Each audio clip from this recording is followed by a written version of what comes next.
Commençons cette introduction à WordPress en prenant un peu de recul. WordPress est ce qu'on appelle un CMS, Content Management System ou système de gestion de contenu en français. Les CMS ont été conçus pour faciliter la création et la gestion de sites internet pour les personnes qui n'ont pas ou peu de connaissances des technologies de l'informatique. Les CMS sont des applications de gestion de contenu. Elles sont capables de travailler avec toutes les formes de contenu que l'on retrouve sur internet, c'est-à-dire du texte, des images, des sons et des vidéos. La plupart des CMS permettent à plusieurs personnes de collaborer sur un même site internet. Par exemple, un administrateur s'occupera de l'installation de l'application et veillera à son bon fonctionnement, alors que des rédacteurs l'alimenteront en contenu pour rendre le site intéressant. Sachez enfin qu'un CMS c'est une application qui fonctionne sur un serveur, les serveurs étant les ordinateurs qui font fonctionner les sites internet. Les CMS permettent de publier du contenu de deux façons, soit sous la forme de pages internet classiques, soit sous la forme d'articles dans un blog. Si vous n'êtes pas familier de la différence entre un site internet et un blog, je vous invite à poser la question à votre moteur de recherche préféré. Pour votre site internet, vous pouvez choisir d'avoir soit des pages, soit un blog, soit d'utiliser les deux ensemble. Par exemple, une association pourra utiliser un CMS pour créer un site dans lequel des pages internet classiques seront utilisées pour publier toutes les informations qui changent rarement. Les objectifs, l'adresse et le téléphone de l'association par exemple. Cette association pourra aussi utiliser le même CMS pour animer un blog et ainsi tenir ses adhérents au courant de son actualité une fois par semaine ou une fois par mois par exemple. Maintenant que nous avons survolé les principaux concepts, passons au mode de fonctionnement des CMS. Comme je vous le disais plus tôt, les CMS sont des applications qui fonctionnent sur des serveurs. Autrement dit, vous n'aurez aucune application à installer sur votre ordinateur, tout se passe directement sur Internet. Pour cela, tous les CMS proposent une partie privée à laquelle seuls les utilisateurs de l'application ont accès pour leur permettre d'en gérer le contenu. Cette partie privée, on l'appelle back-office ou interface de gestion. Voici à quoi ressemble le back-office de WordPress. On y trouve à gauche un menu permettant de gérer le contenu, articles pour le blog, médias pour les images, les sons et les vidéos, et pages pour les pages internet classiques.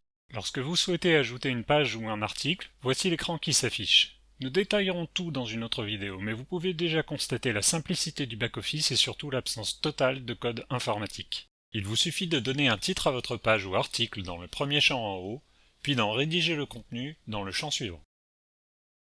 Vous pourrez alors sauvegarder votre brouillon pour y revenir plus tard, ou décider de publier votre page ou votre article, c'est-à-dire de le rendre visible sur Internet. Ceci conclut cette présentation très succincte des CMS. Sachez que pour démarrer avec WordPress, vous aurez deux solutions.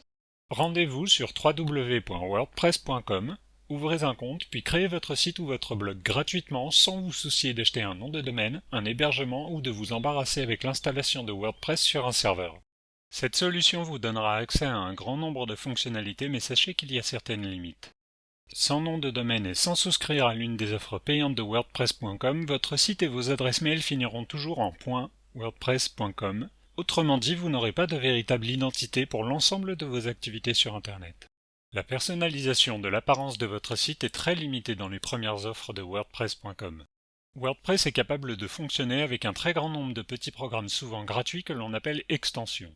Certains sont si utiles qu'il me serait aujourd'hui impossible de m'en passer, or on ne peut les installer à moins de choisir l'offre la plus chère de WordPress.com. Sans ces extensions, il vous sera entre autres impossible de profiter de celles, souvent gratuites, qui vous aideront beaucoup à rendre votre site visible dans les moteurs de recherche comme Google. WordPress.com affichera des publicités sur votre site à moins de choisir une des offres payantes. WordPress.com vous empêche aussi de rentabiliser votre site. Vous ne pourrez pas afficher les publicités que vous souhaitez et qui pourraient vous rapporter de l'argent. Et enfin, la marque WordPress.com sera toujours présente sur votre site à moins de choisir l'offre la plus élevée de WordPress.com. L'alternative qui s'offre à vous et qui permet d'éviter tous ces désagréments consiste à faire héberger sa propre installation de WordPress. C'est ce qu'on appelle un WordPress auto-hébergé. Cela implique l'achat d'un nom de domaine, d'un hébergement et quelques connaissances techniques pour le démarrage. Comme vous pourrez le constater sur ce tableau, le coût annuel de ces achats est plus que compétitif en comparaison des offres de WordPress.com. Si vous n'avez pas le temps ou l'envie de gérer ces aspects mais souhaitez profiter de tous les avantages offerts par WordPress, sachez que de nombreux professionnels, dont moi, pourront vous aider à réaliser ce travail, vous permettant ainsi de tirer le meilleur du potentiel de WordPress. Contactez-moi si ces services vous intéressent. Merci d'avoir visionné cette vidéo et à bientôt.